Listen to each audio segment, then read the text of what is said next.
onze Geschicht Nummer 68. Ditmal vertellen wir noch weiter mehr von dem Entstehen von den vielen verschiedenen Kirchen oder Gemeinden, manche von Lateinamerika zurückgekommenen Mennoniten in Süd-Ontario. Wir haben letztes Mal noch gerade gesagt, dass die Ontario EMMC Kirchenleiders in der Blenheim Umgegend in Süd-Ontario 1988 untersucht und gefunden haben, dass dort in den Sommermonaten viele oldkolonische Familien von Mexiko wohnten, wo noch gar nicht oder meist gar nicht nach der Kirche fuhren, weil es in der Umgegend keine mennonitische Kirchen wären. Und als diese Untersuchung gemerkt worden wäre, dann war dort von den Kirchenleitern so beschlossen, dass Praedja David und Helen Friesen erstmal für unbestimmte Zeit regelmäßig nach der Blenheim-Gegend hinfahren und dort Singstunden haben würden, taub mit oldkolonischen Familien von Mexiko und den ihre Häuser. Dabei fangen so eine Eltern, die dort mit ihrer Familie taub regelmäßig zu den Singstunden kämen, bald an zu fragen, ob das vielleicht irgendwo wird gehen möglich zu merken, dass sie in dieser Umgegend irgendwo für sich und für ihre Kinder würden können Gottesdienst haben, Sonntag zu morgens. Ab dieser Frau hin wird dann die Guilds Community Hall gerannt für den 4. Juni 1989, zum den ersten Sonntagmorgen Gottesdienst holen in der Blenheim-Gegend.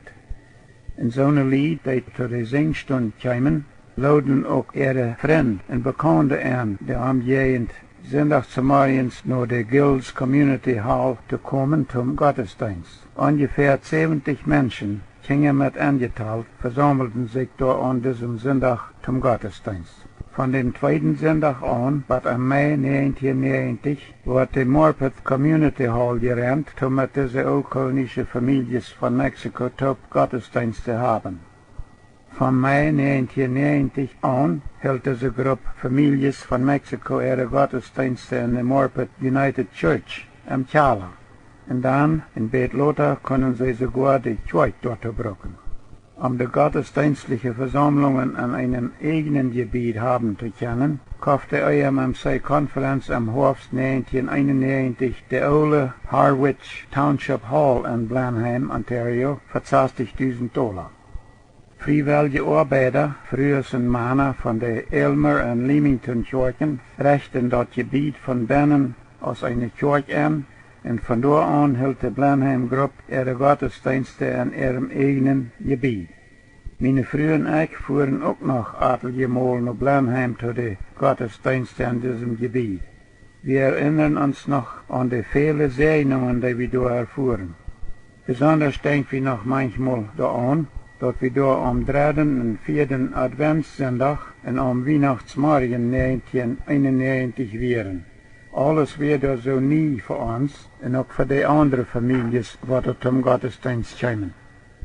Und wie es dann noch kein Weihnachtsprogramm angeäuft worden wäre mit Kinder und Jugend, berät wir da mit der Vaterschen Mittagtaub am 4. Adventssonntag nur die Andachtsstunde, dass jeder paar Eltern ihre Kinder noch in der letzten Weg vor Weihnachten abgeben wird, zu lehren oder reinzumerken, zum am Weihnachtsmorgen an die Kirche vertragen. Und am Weihnachtsmorgen macht wir sehr klar, dass Gott sich zu diesem Karten Reitmerken bekannt hat. Eltern und Kinder brachten an diesem Weihnachtsmorgen taub ein wertvolles Weihnachtsprogramm, wodurch alle Anwesenden gesehen fehlten. Mit Hilfe von der anderen EMMC-Kirchen kaufte Blenheim-Gruppe im Herbst 1993 eine Kirche in der Stadt Blenheim. Von September 1993 an hat diese Gruppe ihre Gottesdienste in dieser Kirche. Diese EMMC-Gemeinde heißt Blenheim Mennonite Church. Isaac Harms ist al mehr als 12 Jahre der Pastor gewesen in dieser Kirche und er sagt, da kommen von 85 bis 90 Menschen zu den Gottesdiensten. Über die Hälfte davon sind Kinder und Jugend. Die Blenheim Mennonite Church Group hat 1990 ein Büchlein gemerkt, wobei dort entstanden in der Entwicklung von ihrer Gemeinde durch die ersten 10 Jahre kurz beschrieben worden ist. In diesem Büchlein sind Bilder von den Gebieten, wobei in den Anfangsjahren der Gottesdienste geholt worden, von dem Kirchengebiet an Blenheim und viele andere Bilder. Wer noch nicht mit diesem Buch bekannt ist, der soll sich dort vielleicht kaufen oder liehen. Denn das Buch mit seinen vielen Bildern ist das wert zu besehen und zu lesen. Der Elmer IMMC-Kirche ist sozusagen der Haupt-IMMC-Kirche geworden in Ontario. Diese Gemeinde wählt allmeist von Anfang an ihre eigene Gehilfsprediger. Erst einmal 2 und dann bald weiter 2. Aber diese Kirche oder Gemeinde kann ihre Prediger scheinbar nicht für sich holen.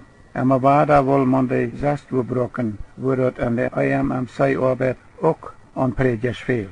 Ich erinnere mich noch daran, dass einige ältere Lied damit nicht sehr zufrieden wären, wenn ihre Prediger, die sie dachten, dass die Gemeinde sich die gewählt hat, um an ihre Kirche zu dienen, immer weiter Sastuhr angeschickt worden. Aber wenn die Elmer Kirche ihre Prediger Sastuhr angestellt worden wären, und das war da an mehr Prediger fehlt, dann waren da nie Prediger gewählt. Uit de Elmer IMMC-Kirche sind all viele Arbeiter zurückgekommen. Wir haben all gesagt, dass einer von den ersten an der Elmer Kirche gewählte Predigers, Niels Sawatzki, die Open Bible Baptist Kirche anfang. Ein anderer Prediger, Dietrich Harms, war auch einer von den ersten an der Elmer IMMC-Kirche gewählte Predigers war, dein Bild als Missionar unter der IMMC-Konferenz in Bolivia mag die Bolivianer. Gesundheitshalber können Dietrich und Judy Harms da aber nicht lang bleiben.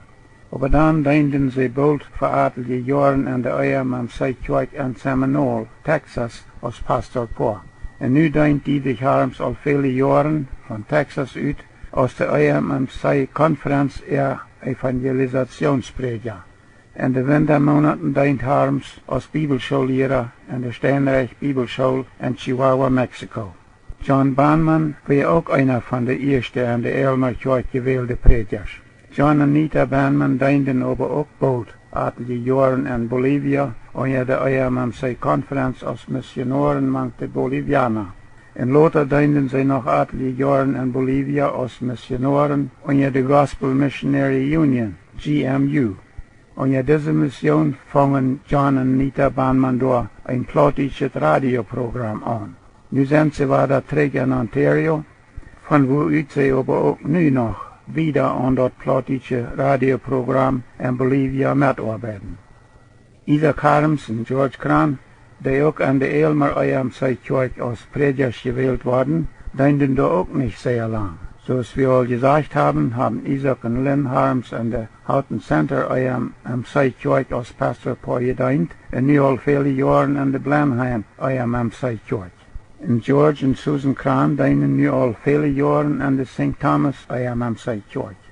Randy Friesen, ein Großsohn von John D. Friesen in Saskatoon, Saskatchewan, und David Klassen wurden auch beide an der Elmer IMMC-Kirche als Predigers gewählt, aber die bleiben da auch nicht lang. Randy und Laura Lee Friesen wurden bald als Pastorpaar in Winnipeg angenommen, wo die IMMC-Kirchen eine neue Gemeinde anfangen. Und David und Leona Klassen wurden bald an der Altona IMMC-Kirche in Manitoba als Youth-Pastorpaar angenommen. Nu dienen sie all etliche Jahre als Pastorpaar in der Seminole, Texas IMMC-Kirche. Nu aber hat die Elmer IMMC-Kirche etliche Gehilfspredigers und Pastoren. Jake Friesen, der gemeindeerleidende Pastor, sagt, die Elmer IMMC-Gemeinde hat nu 366 Gemeindeglieder.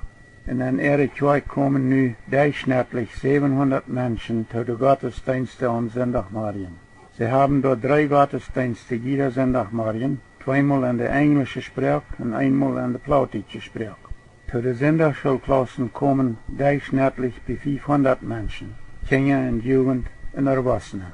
Also IMMC-Gemeinden sind in Süd-Ontario von der die Elmer und Port Burwell, die Leamington an der Bell Mill-Linie in St. Thomas und in Blenheim. Vor vielen Jahren werden die leidenden Predigers oder die Pastoren an den meisten IMMC-Kirchen in Ontario so eine Männer, was entweder von Saskatchewan oder von Manitoba kämen, nicht so eine was von Mexiko kämen. Aber in den letzten Jahren haben diese Kirchen alle meistens von ihren eigenen Männern als leidende Praedjas oder Pastoren gehad. De Geschicht van onze Oldkolonie eieren am Zuidkirken en Zuid-Ontario moest nog mal weer van ons en veel meer Einzelheiten vertalen en beschrijven. Aber von nu an unserem Plautdietschen Radioprogramm habe ich vielleicht genug davon vertalt, dit Part von unserer Geschichte wenigstens einigermaßen gut verstanden zu können.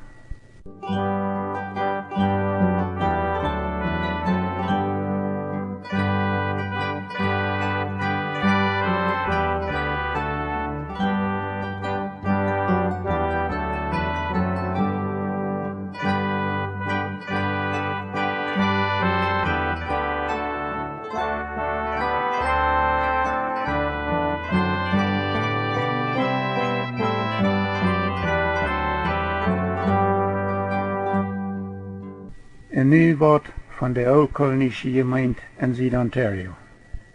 We hadden allemaal eierwoord ervan verteld, wo 1960 de eerste Oldkolonische gemeente in Zuid-Ontario gegründet worden weer, wo Peter Harder van de Manitoba Oldkolonie als de eerste leidende Praedja aangesteld wordt. We hadden ook al gezegd dat door 1960 Heinrich Peters en Jacob Wieb als eerste Praedjas en Peter Giesbrecht als eerste diakon gewählt en ordiniert worden wären. Nu wel we wat ervan vertalen, wo de Oldkolonische gemeente zich in Zuid-Ontario entwickelt en verbreitet heeft. En ook wat van gewisse problemen oder Schwierigkeiten, wat de Ontario Oldkolonie gemeente besonders in ihre eerste 24 jaren gehad heeft. Als Praedja Peter Harder nog wenige jaren na de Rainy River Ontario gegend getrokken weer, en Praedja Heinrich Peters ook irgendwo weer een opgeheerd had met aan de Oldkolonische kerk te predien, dan wil de gemeente waren twee Praedjas. Ditmaal worden Peter Driedger en Jacob Duiwieb als Ontario Oldkolonische Praedjas gewählt en bestätigt. Op de derde Oldkolonische Praedja-wahl in Zuid-Ontario worden Johann Neufeld, Heinrich Reimer en Cornelius Quiring en de Wheatley Leamington gegend als Praedjas gewählt en ordiniert, en aan de Elmer Walsingham gegend worden Wilhelm Fehr, Jacob Giesbrecht en Jacob Reimer daartoe gewählt en ordiniert. Wat merkt voor ons alle, nicht mal für die Families, wonen hier in Kanada Oldkolonie blieben, dort top leben, top arbeiten en onze positive mennonitische Traditionen te praktizieren en aan onze Kinder en Grootkinder wieder te geven en bet schwander als dat in onze isolierte kolonien im Süden wäre. Die viele Oldkolonische Families wonen bij 1960 al van Mexico naar Zuid-Ontario gekommen wären, en ook al die nog zeer veel meer families wonen van 1960 tot 2004 van de verschiedene Oldkolonische kolonien en de verschiedene Latijns-Amerikanische Länder naar Ontario kwamen, die hadden alle ihr Leben lang so een beetje in ihre eigene Welt gewohnt, wo sie wenigstens zum großen Teil vor weltlichen Einfluss beschützt geblieben wären, wo sie ihr eigenes Schul- und Kirchensystem gehabt haben. Sie wären von dort so gewarnt, dass sie ihre eigene starke Dorfsamter und Koloniesamter hatten, dass sie starke Ältestas, Oms und Diakonen hatten, wo sie das Kolonieleben einigermaßen gut kontrollierten und aufrecht hielten. Ihre viele mennonitische, meistens positive Traditionen, wo sie ihre Voreltern gepflegt und von Russland über Kanada was Latinamerika mitgebracht haben, gehören sozusagen zu unserer oldkolonische Kultur und unsere isolierte Kolonien. Die lateinamerikanischen Länder und welche ihre Kulturen, wo binnen oder wo manch wie wohnten, haben uns nicht bedienend beeinflusst oder ernstlich im Stich gestoßen. Wir haben unsere eigene Kultur dabei nicht bedienend verändern gebracht. Die oldkolonische Kolonisten der Schulwesen in Latinamerika erst meistens auch nicht imstande gewesen, die Kinder ein gutes akademisches Weiten mitzugeben für ihr Leben, Aber ob mennonitische Kolonisten ihre Familie formen, wo jeder Kind von jung an mit Mutter und Vater taub arbeiten lehren kann, da lehren die meisten Kinder die verschiedenen Hus- und Formarbeiten. Die mennonitische Familienform ist eine Schule an und für sich selbst. Diese Schulen bringen die Kinder meistens viel praktische Weiten bei. Die geben an viel praktische Kenntnis, viele gute, positive Lebenswerte mit für ihr Leben. Das heißt, wenn sie auch die Gelegenheit kriegen, auf eine Familienform in einem mennonitischen Dorf, auf eine von der Welt isolierte Kolonie selbst wirtschaften zu können, so es ihre Eltern in viele Generationen von Voreltern dort voran gekonnt haben. Oder auch, wenn sie hier in Kanada besonders auf die Formarbeiten kommen. Dort von der Familienform Schule mitgekriegene praktische Weiten merkt an meistens auch gute Arbeiter, wenn sie hier irgendwo in Fabriken arbeiten kommen oder sogar ihr eigenes geschafft haben. Aber hier in Kanada und besonders in Südontario, wo die mennonitische, altkolonische und sommerfelsche Familien nicht mehr in isolierte Kolonien wohnen können und meistens nicht auf eigene Familienformen für sich selbst wirtschaften können, hier schafft dort in unsere Familien meistens ganz anders. Denn meistens haben die Kinder hier nicht dort verreicht, mit Mutter und Vater taub die verschiedenen Arbeiten von jung an zu tun und dadurch die viele positive Lebenswerte für ihr Leben mitzukriegen. Hier wohnen unsere mennonitische Familien meistens weit und breit verstreut, manch nicht Mennoniten. Hier muss wir von der oder von dem Mal aber weiter aufbrechen. Nächstes Mal vertellen wir weiter mehr von dem Entstehen von den vielen verschiedenen Kirchen oder Gemeinden, manche von Lateinamerika zurückgekommenen Mennoniten in Südontario. Was nächstes Mal? Ich bin George Rempel.